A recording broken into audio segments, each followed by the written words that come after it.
Hey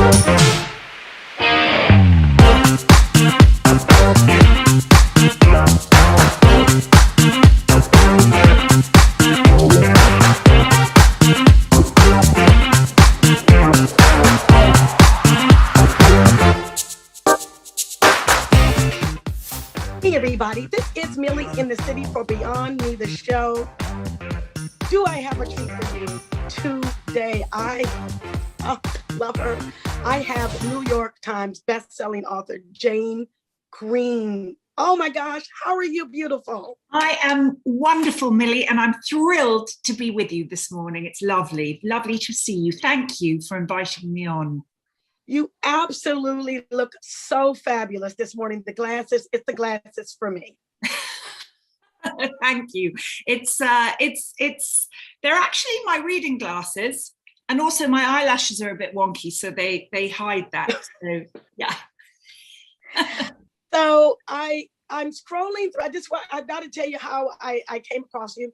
I am scrolling through Instagram, right? I'm scrolling as I do, and I'm looking at 4 or 5 pictures with women that I recognize with gray hair, and you as the author. And the gray thing is the gray the new black? Is the gray the new orange? Is it just the new 30, the new 40? Yeah. I think gray is the new blonde. Yeah, that's what I think. I definitely, I went from sort of blonde to pink for a while. I saw that. Yeah, which I really loved. And actually the gray came because in order for my hair to be pink, which it was for a couple of years, I had to bleach it. And I woke up one morning and half my hair had snapped off. So I went from having long hair to having very short hair. And thankfully it's growing now. But I also have been all of these, they call themselves Silver Sisters. I saw that. Have been cropping up on my feed and Instagram as well. And I'm looking at these women, and I actually have a thing about silver hair. I don't really have silver hair. I have more salt and pepper. Yeah. Yeah, but I think the silver will come in time. But I'm looking at these women at any age from 20s upwards. And to me, I loved how powerful they seemed and how comfortable in their skin. And I just thought the statement they were making by saying it's okay to age, it's okay to be who we are. And I sort of, there are so many layers to it, because I think it's COVID, we weren't able to go out and get our hair done. And I also think that we're slightly battling against the fake perfectionism of Instagram. I think we've lived with that for a while now.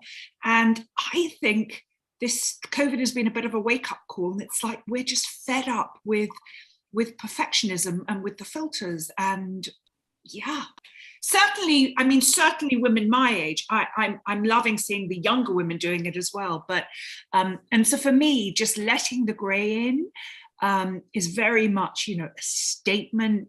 I've reached an age where I don't need to be noticed in the same way, which is good, because you definitely become more invisible when you stop coloring your hair. Right. I am going to, and this will be the only time I do this on this interview, I'm going to have to disagree with you on the women at any age. And let me tell you why. Because I got this gray, and it's a lot more of it. You just have to see me in person.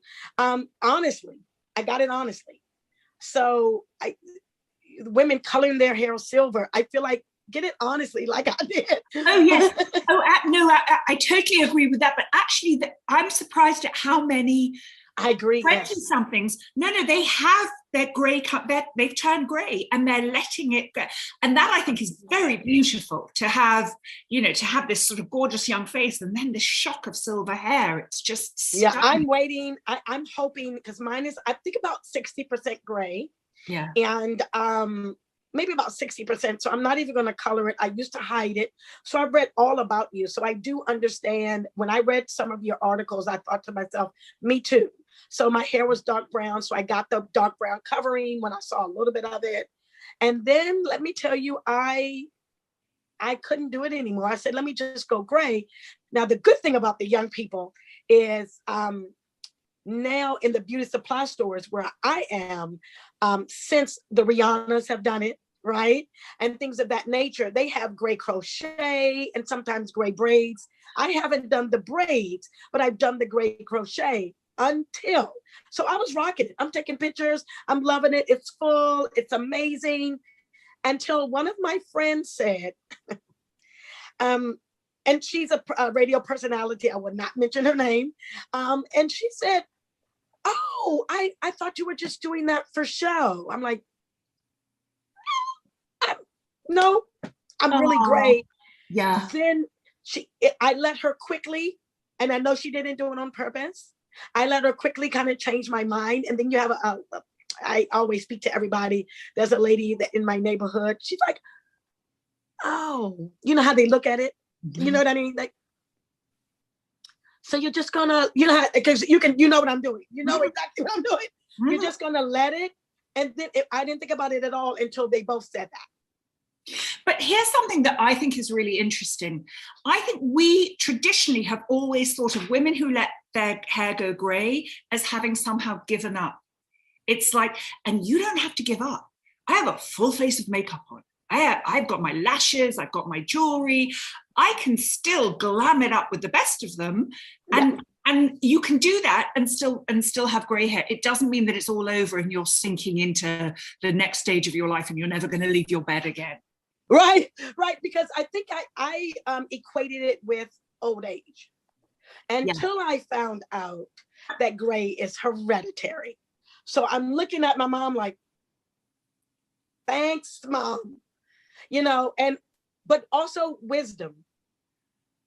But I did find when I had the gray, I found that younger men were trying to hit on me. Oh, really? Yes. Where were you going? Where should I be going? And so with Clear Productions TV Radio Network before COVID, we were traveling all over the place. Boston, Atlanta, so North Carolina, and guys were like, "Hey," I'm like, "Hey," I was singing like that. I was like, "Hey," with the gray. Well, I love that only because I've written quite a lot about the invisibility of age, and I wrote a novel once called Tempting Fate, which actually became a movie on Lifetime, and it's the story of a happily married woman who goes out with the girls one night, and this really cute young guy starts chatting her up, and it's so nice to be paid attention to by somebody young and cute. So they exchange emails, but she thinks nothing of it other than, being flattered. And the emails start coming in. And of course, what happens is every time when somebody pays you attention like that, and you're at a stage in your life where you're feeling invisible, it is very easy to have your head turned for no other reason than it just makes you feel alive. It does. It does. And with that, we're going to go on a quick break and we'll be right back because literally you have written 22 books. Fabulous. This is Millie in the City for Beyond Me, the show. We'll be right back.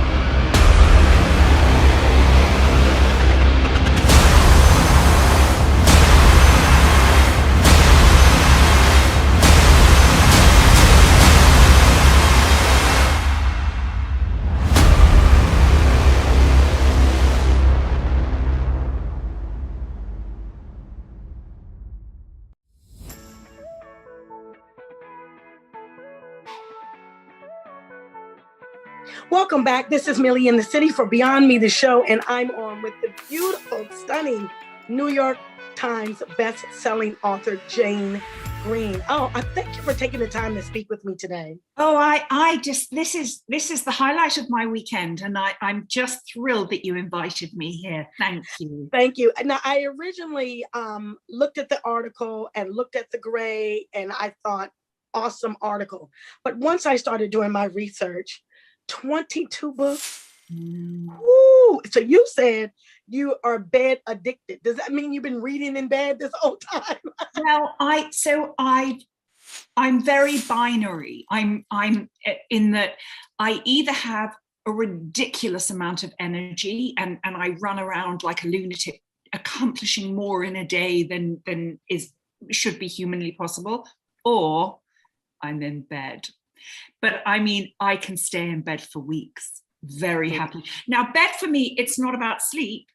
It's the place I feel safest. Yes. And it's yes. cozy. And I've got everything I need. I have my cats, I have a dog, I saw my that. computer, I have my iPad, I have a pile of books.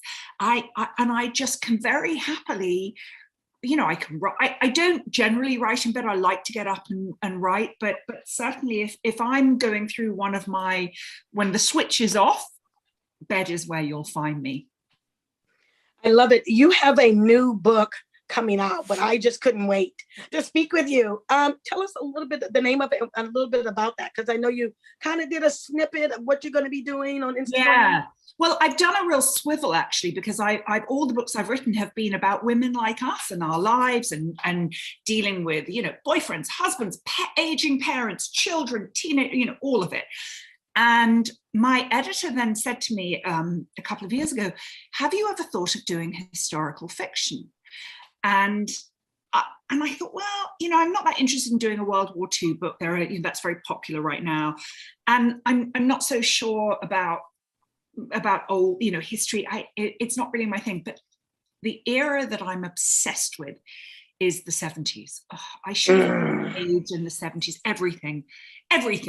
The music, the clothes, the hair. I was going to say the drugs, but I was kidding. Oh no. But no. But the late 60s and the 70s are just an era that I find fascinating. And there's a story that I've always been interested in, which is John Paul Getty, who was the son of the richest man in the world. And I don't know if you remember, the grandson was kidnapped and had his ear cut off. I don't know whether this was a big story in the 70s, because he was the richest man in the world, and his grandson was kidnapped from Rome, and the kidnappers cut his ear off and mailed it to the parents anyway, they rescued him. But the son was a hippie, and he married a very beautiful Dutch actress called Talita. And Paul and Talita Getty bought a crumbling old palace in Marrakesh. And my new book is the story of a girl in London, which is where I grew up, yes. who falls in with a crowd of like rock stars and all kinds of very exciting people who are really living life on the edge. And she gets whisked off to Marrakesh and into this life that looks impossibly glamorous and exotic and hedonistic, but actually is very dark, and things start to go horribly wrong very quickly. So that's my new book, but it doesn't have a title. My working title for it was The Pleasure Palace, and my editor said, well, everybody thinks that it's erotica. I was ready. I'm like, yes, Pleasure Palace. Do you know what that's so? Anyway, your reaction's really interesting, because that makes me think that maybe I should be doing some erotica on the side under a pseudonym. But you're gonna need to, I ain't gonna, don't tell anybody, but I got some stories that under a pseudonym I would love to put out. Too scared. Will people know it's me? Will people judge it? I don't know. Well, that's the beauty of a pseudonym. No one need ever know. And I have to tell you, there are people making fortunes who are self-publishing erotica on Amazon and are selling hundreds of thousands of books. Well, now you've changed my mind. I've got little short stories. I'm going to call my producer. I'm going to talk with him as soon as we get off here. I'm telling you, Millie, this is what you should be doing. And especially if you've got some stories to tell, you need to put pen to paper. I love it. So when does this new book come out, do you think? This comes out summer 2022. So the last book that I wrote that's on the shelves is The Friends We Keep, and that came out about 3 years ago. So I've had a little bit of a break, I guess. But so I'm coming back with a bang.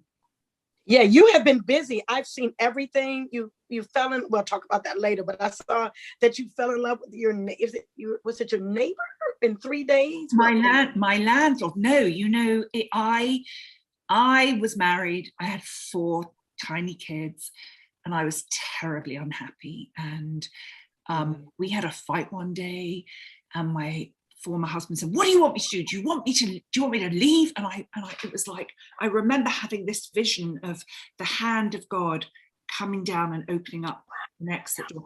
And then 3 days later, he moved out, and 3 days later, I thought, well, I need to be by the beach for the summer, because I'd been living in this little beach town in Connecticut, and I thought I need to go back because that's where my girlfriends are, and you need your support system.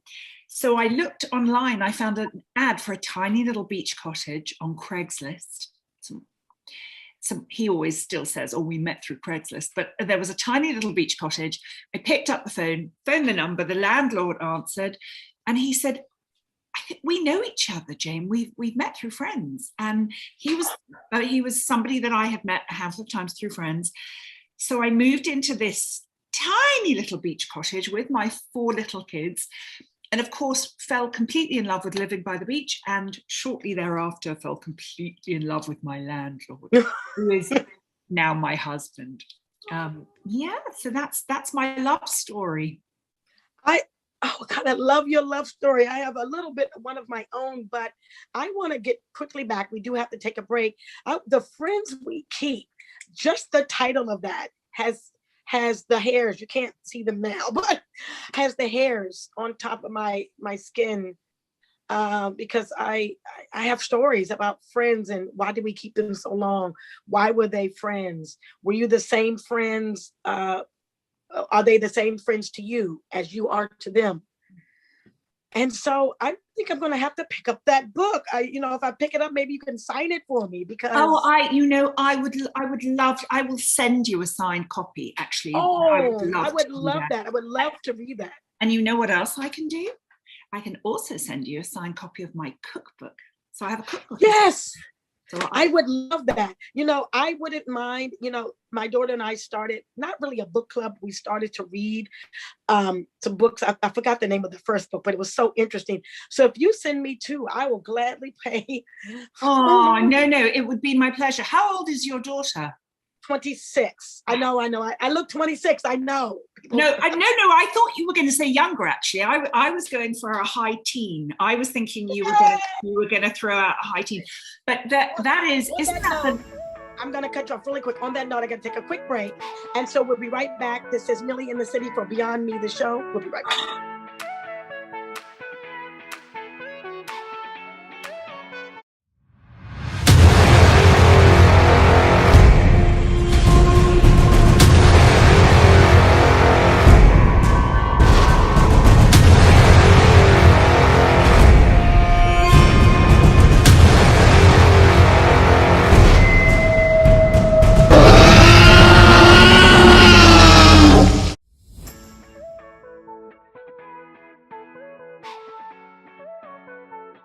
Welcome back. This is Millie in the City for Beyond Me, the show. We're talking to the beautiful, the stunning New York Times best-selling Jane Green. You are delightful. I love you. Thank you so much for just talking with me today. I really appreciate it. It's just the English accent. Honestly, if I was sitting here with a Brooklyn accent, you'd be like, "Oh, it's very boring." So the Friends We Keep, we were just discussing it really quick. You're going to send us a couple books. My daughter is 26. With I have a grandson. Well, I have 2 actually. Oh, I'm so jealous. Congratulations. The Friends We Keep, she and I have had discussions, and now we've been best friends for a while. So I do love that. So I cannot wait to get this book, and so we can read it together. I will totally give you my thoughts, but I have a feeling that it's going to resonate with my spirit and with my soul. I have a feeling already. Yeah. Well, I definitely know that my books attract a certain kind of person. and I'm feeling that, yes, you're my kind of person. Now, I know we don't have a lot of time because you're super busy. I get that you said you were an amateur decorator, but what I saw, no amateur, Miss Green, at all. It's gorgeous. Oh. I see pictures like that in Agriculture Digest. Oh, come on, it can't be amateur. You're doing an amazing job. Here's the thing, and it's something that I do feel quite passionate about. I think that too many people here, and so remember, I grew up in London, so 30 years of my life was spent in the UK. And when I moved to America, I thought I knew Americans. I thought I understood the culture because I'd grown up on a diet of American TV and movies. But one of the things that I never realized about Americans is how they bought into the culture of perfectionism. When I say they, I mean me. No, well. I get it. But I get it. I think that, and I look, I'm a huge fan of Martha Stewart. I think she's amazing. And the way she does things, I think what she presented was this perfect lifestyle. And I think that we all adored it, but we've taken it a little too far, and we've put so much pressure on ourselves that this ties into friendship. Rather than having people over to our homes, we don't, because we're worried that we can't cook, or we can't cook well enough, or our house doesn't look right, or we want to wait until we redo the porch, or whatever it is. And actually, I think, my home is beautiful and completely comfortable, because there are cat scratches on all the sofas. There are a few, those pillows loaded up on the sofa because they're kind of hiding some coffee stains, and nothing is perfect. It's all a little bit messy, and that's, I think, that takes the pressure off people. When you walk into a home and it's comfortable and warm and invite, that's what you want people to walk into your home and feel like they can kick their shoes off, curl up on the sofa, and just relax. I love that. And I think, I like to have people over. Martha Stewart did make it seem like it was perfect, and you have to be perfect. Like, nothing is perfect. Even raising my grandkids, I could have just wanted to leave the house, and we come to an event or anything like that, and everything was perfect. But what you don't know is 5 minutes before that, one of them peed on themselves or just wouldn't get out the car. You're just like, you don't even know what I went through. Even today, to coming into this interview, I have no idea what I went through just to get on this call by 11. And that's that is my real sadness about Instagram. Is Instagram has put so much pressure on us, and whether we're, and this is what I always say to people: you're looking at my house, and my house looks gorgeous, but let me tell you, 30 seconds before that photo was taken, I moved 3 piles of crap that are 6 feet high on my kitchen counter, just a few feet to the right, out of frame. Like, yes, I love it. So we don't have too much time left. I love that you said, because now I understand that you are a pursuer of happiness. Not only did I love the movie, but even after the 30 years with your husband, I see how that translates, and you just being a pursuer of happiness. A lot of people don't put that on their Instagram. Well, I think that happiness is a choice. I think that life is where you look. And I often tell this story about a woman who pulls into a gas station in a small town, and she says to the attendant, "I'm moving here with my family next week. What's the town like?" He says, "Well, what's it like where you live now?" And she says, "It's awful. The people are unfriendly. We don't know anybody. They're rude. They're entitled." And he says, "Well, I think you'll find this town is much the same." And then the next day, a different woman pulls into the same gas station, says to the attendant, "Hey, I'm moving here with my family. What's the town like?" And he says, "What's it like where you live now?" And she says, "It's so wonderful. I love all my neighbors. We get to go. We have barbecues every weekend. We found the best people." He said, "Well, I think you'll find this town is much the same." And the moral of the story is that life is where you look. Life is life. Life is going to throw terrible things at you, because that is unfortunately what life does. It's also going to throw beautiful things at you. It's the value that you every morning, you can wake up and choose to be happy. Now, the way that I have found, because I was not a naturally happy person, I had to actively put myself into a state of gratitude. Absolutely. And there is a quote by a psychology professor called Robert Emmons, and he says, gratitude is a sustainable approach to life that can be freely chosen for oneself. It is choosing to focus on blessings rather than burdens, on gifts rather than curses, and people report that it transforms their lives. So that is how, and I've watched people do this. And what I always say to people is, wake up in the morning, and before you do anything, write down 3 things for which you're grateful. And whenever you feel yourself spiral into the negative or into the fear, just immediately pull yourself back. 3 things I'm grateful for right now. And it can be it can be that I had milk to put in my coffee, that the sun is shining today, that my son surprised me, came home from college last week and surprised me. Whatever it is, 3 things you're grateful for. I absolutely love it. I just knew I was going to get more out of this interview, and you've given me more, and I really thank you. And I'm so looking forward to the cookbook, because that's one thing. People collect so many things, snow globes. I collect cookbooks, but I'm now on Pinterest. And there's this one thing on Facebook it was on Facebook when I saw it, called Tasty.